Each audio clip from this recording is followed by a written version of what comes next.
campagne des élections cantonales bat son plein à Mayotte, vous le savez. Dans quelques semaines, nous allons être invités à nous prononcer pour choisir nos 26 conseillers départementaux. Avec l'équipe de l'heure politique, nous allons à la rencontre des candidats pour vous aider à faire ce choix. Nous avons posé ce matin notre plateau sur le canton de Sada pour les communes de Sada et de Chirongui. Et nous allons rencontrer Mohamed Abdou. Il est candidat sur ce canton. Tout de suite, c'est son heure politique.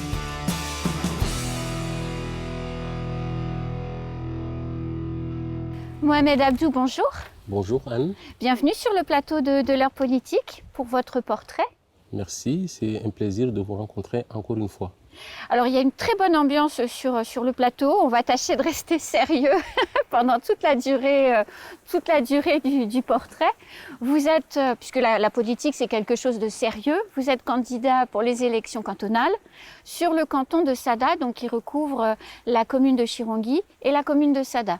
C'est ça, exactement. Alors c'est votre première candidature aux élections cantonales, mais vous avez déjà une expérience politique.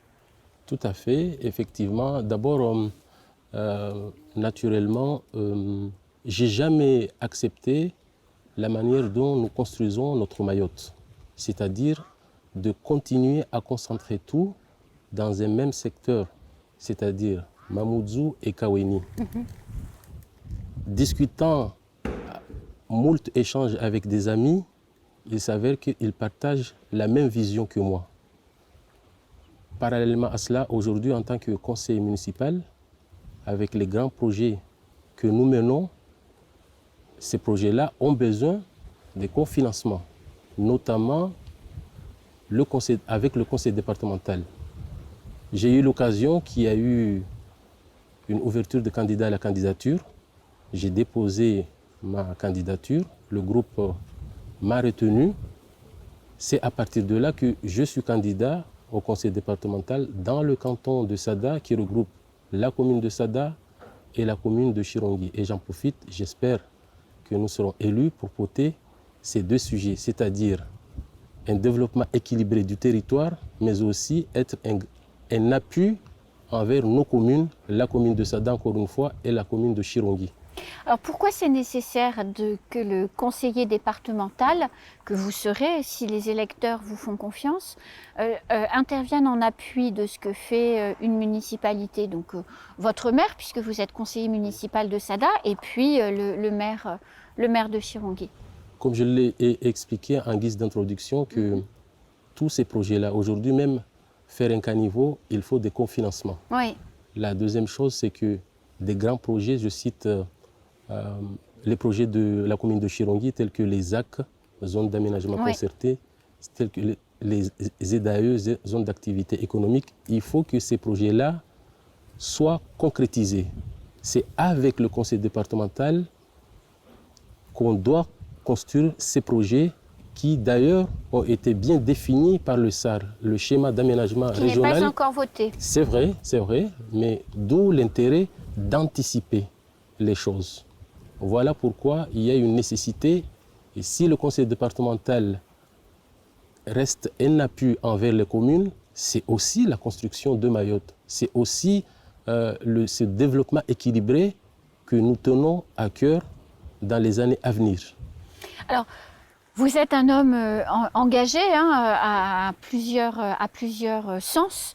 Et le premier des sens, qui est très très local, vous militez pour une meilleure prise en compte du handicap dans la société mahoraise. Tout à fait, je suis un grand militant, ancien président APAGE, Association pour les adultes et jeunes en situation de handicap. Aujourd'hui, je suis délégué régional, donc je milite à fond parce que le champ d'handicap, tout le monde est concerné. Aujourd'hui, tout va bien, on est là, on discute. Demain, on peut être concerné par un accident ou autre. Bien sûr. Donc, nous militons aujourd'hui, notre thème principal, c'est l'accessibilité, qui est aussi, comme partout, l'accessibilité universelle, avec ces personnes en situation de handicap qui ont besoin aussi de leur chez-soi, tel que les logements, aussi de l'intimité, parce qu'il y a des personnes en situation de handicap qui veulent aussi leur intimité, vivre en couple, ainsi de suite. Donc, tout cela rime avec ce développement du territoire, qu'il ne faut pas oublier ces personnes en situation de handicap. Mais au niveau des infrastructures extérieures, il y a même sur ces volets-là, il y a beaucoup de travail. Être en fauteuil roulant aujourd'hui sur les voiries de Mayotte, c'est un sacerdoce en fait. C'est un sacerdoce. Vous imaginez aussi une personne en situation de handicap qui a juste besoin d'aller dans un terrain de foot pour s'amuser, Oui. N'a pas cette accessibilité-là. Ou même pour regarder ses enfants. Pour regarder ses enfants, pour circuler à l'intérieur de son chez-soi. Oui. Je trouve ça inacceptable. Donc, et si vous êtes élu le 27 juin, vous militerez vous vous investirez sur un dossier comme celui-là en tant que conseiller départemental? Naturellement, parce que ce n'est pas aujourd'hui que je suis militant, c'est dans la vie de tous les jours. Nous sommes tous encore une fois concernés indirectement, comme ça peut être nous. Moi, j'ai un neveu qui est dans cette situation-là. Oui. J'en vois tous les jours cette souffrance. Donc ça pèse et ça en va jusqu'à peser ce côté des parents aussi. Donc il faut pouvoir jongler à cela, non seulement leur donner leurs droits, mais penser aussi à ces parents qui vivent tous les jours ce calvaire. Alors, à côté de cet engagement citoyen qui est très important, on vient de le voir, vous êtes aussi un professionnel averti. Vous avez une formation financière et comptable. Oui, tout à fait. Donc, après mes études de comptabilité et finance. Que vous avez fait en métropole? En métropole, à Rennes exactement. Je suis passé 4 ans à la gendarmerie dans le service de finance et budget réserve. Donc, on gérait le budget de la région de Bretagne. Après un coup de cœur, en famille, nous sommes venus à Mayotte. J'ai eu l'idée de m'associer avec un ami pour un cabinet d'expertise comptable. Et vous proposiez vos services aux entreprises mahoraises? Aux entreprises, comme ça peut être, mais même si très rarement à des particuliers qui souhaitent déclarer leur déclaration de revenus, mais spécifiquement aux entreprises, tant dans la finance, mais aussi dans l'accompagnement. Parce qu'avant de faire la comptabilité, il y a une gestion à faire. Donc on aidait au quotidiennement aux jeunes, notamment à la jeunesse, de créer leur dossier à partir des statuts jusqu'à l'obtention des subventions. Après, une fois qu'ils ont pu créer leur structure, il y a la gestion à l'intérieur, mais aussi la comptabilité et la finance. Donc c'est un métier passionnant, il faut aimer les chiffres. Il faut aimer. Mais ça donne quand même une bonne vision des choses parce que quand on préparait cette émission, vous parliez d'un projet qui vous tenait à cœur sur Sada, de la construction de 400 logements. Vaut mieux savoir compter en réalité. Vaut mieux savoir compter, aussi moralité. C'est ce que je disais tout à l'heure, ces grands projets doivent être cofinancés par le département. C'est pourquoi je suis engagé à mener à bien ces projets. Parce qu'il nous faut quelqu'un qui a œuvré pour ces projets. Je sais que nos électeurs ne nous ont pas choisis parce qu'on est les plus beaux, mais c'est à partir de ces grands projets que nous rêvons. Et puis on est là aussi pour la continuité de ces projets, parce que la mandature précédente a fait de leur mieux. Donc on y tient beaucoup à ces projets, à ces fameux 400 logements. Et je suis sûr et certain, avec aussi un peu d'orgueil, je l'assume, que si on fait comme ça, on choisit une personne qui s'entend très bien avec le maire actuel, on pourra réussir à ces grands projets, tels que la maîtrise foncière, tels que les 400 logements, ainsi de suite.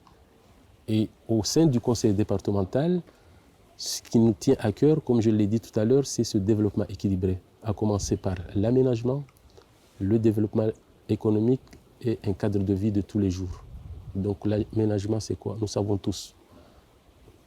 On fait couler de l'encre et de la salive que c'est insupportable, c'est la circulation qu'on vit. Donc la première chose, c'est prendre l'exemple que EDM a fait. Aujourd'hui, un intéressé qui a besoin de payer sa facture n'est pas obligé de descendre à Mamoudzou, à Kaweni. Ça ne suffit pas. C'est une bonne initiative. Oui, ils ont installé, donc EDM a installé des bornes de paiement délocalisées dans plusieurs zones du territoire et ils vont continuer d'ailleurs à le faire. Tout à fait. C'est un exemple où des services tels que la Caisse de sécurité sociale, le SIAM, doivent y contribuer. Nous pensons qu'en mettant au minimum un par interco, ça serait déjà bien. Concernant le conseil départemental, ils ont commencé par les services de RSA, ça marche très bien. Parallèlement à cela, le conseil départemental doit construire, parce que le conseil départemental n'a pas un problème de foncier. Non. L'exemple type, c'est à Coconi. Il y a un début, mais ce n'est pas suffisant. Il faut construire. C'est comme ça qu'on peut désengorger tout. Donc décentraliser, prendre des services qui sont aujourd'hui à Mamoudzou, Kawini ou ailleurs. Le conseil départemental est installé de manière assez vaste sur le chef-lieu. Prendre ces services et aller les installer dans d'autres points de Mayotte. Exactement, c'est à court terme. Et puis à moyen terme, nous avons cette fameuse route, le contournement de Mamoudzou. Ça date depuis Mathusalem. 25 ans à peu près. Hein. Il est temps. Qu'est-ce qui coûte à ce que cette route soit réalisée? Rien. Il y a aussi le projet de la route de Mamoudzou jusqu'à Chirongi, qu'on appelle la D5. Les études ont fini. Il faut, dans les 10 ans à venir, que cette route soit construite. C'est encore une fois comme ça qu'on peut désengorger la route nationale 2. Et puis après, nous savons tous, la ligne des bus, le réseau de transport en commun. Bien sûr. Aujourd'hui, même si encore une fois, le SAR n'est pas signé, n'est pas finalisé, mais nous avons 3 gares. Au nord à Dzoumogné, au centre à Coconi, au sud à Chirongi. Force est de constater que nous sommes oubliés. La ligne de Coconi jusqu'à Chirongi, c'est mon canton. Donc, dès qu'on sera élu, nous mènerons des études à ce que cette ligne soit, qu'il y ait une liaison entre Coconi et Chirongi. C'est comme ça, quand nos voisins de Chirongi ou le sud veulent aller à Mamoudzou, passeront par le nord ou bien veulent aller à Longoni. C'est encore une fois comme ça qu'on peut désengorger les choses. Ou bien, si le côté sud souhaite y passer dans notre canton, pour ne pas dire faire du tourisme, c'est la nirvana, c'est le top des tops. Donc tout ça, nous devons s'impliquer. Et enfin... C'est l'enjeu pour vous, la mobilité du mandat que vous briguez? C'est l'enjeu. Il y a ces routes-là, ces infrastructures que je viens de citer, et je précise encore, développement équilibré, mais aussi avec le développement économique. C'est très important. Je prends l'exemple pour revenir sur les réseaux de transport. Mayotte, c'est la mer partout. Oui. Nous avons un lagon super. Il y a un projet entre Dongoni et Kawini. Qu'est-ce qui fait que ce projet-là n'est pas... C'est-à-dire une voie maritime de transport de Dongoni. personnes. Il y a aussi une voie maritime entre La Petite Terre et Dembéni. Allons-y. Nous, quand on sera élus demain, nous mènerons un projet entre l'Interco du centre et l'Interco du sud.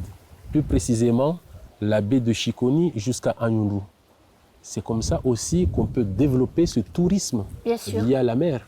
On n'a pas d'autre choix. Il faut regarder nos atouts, notamment notre canton. Donc si je vous comprends bien, le train bleu ne verra pas le jour sous votre mandature. Et on sourit d'ailleurs quand on parle de ce train. Heureusement. Écoutez, c'est un projet comme tout projet. C'est un projet à long terme. Ça n'empêche pas d'aller jusqu'au bout. Mais à court terme, je ne pense pas que c'est ça ce qu'on a besoin. Donc on laisse le projet, on rêve des grands projets. On ne va pas non plus pointer du doigt s'il y a des grands projets comme ça. Donc, mais il faut qu'on réfléchisse aussi à court, moyen et long terme. Et répondre aux besoins de maintenant des usagers. Tout à fait. Mohamed Abdou, je vous remercie beaucoup de cet entretien. Et puis on se retrouve très vite pour continuer à débattre et à échanger. Je vous souhaite bonne chance pour le 20 puis le 27 juin. Merci infiniment. C'est toujours un plaisir de vous voir avec votre sourire angélique. Oh, merci. À très bientôt sur le plateau de l'heure politique pour un prochain portrait. Bonne journée. Ciao.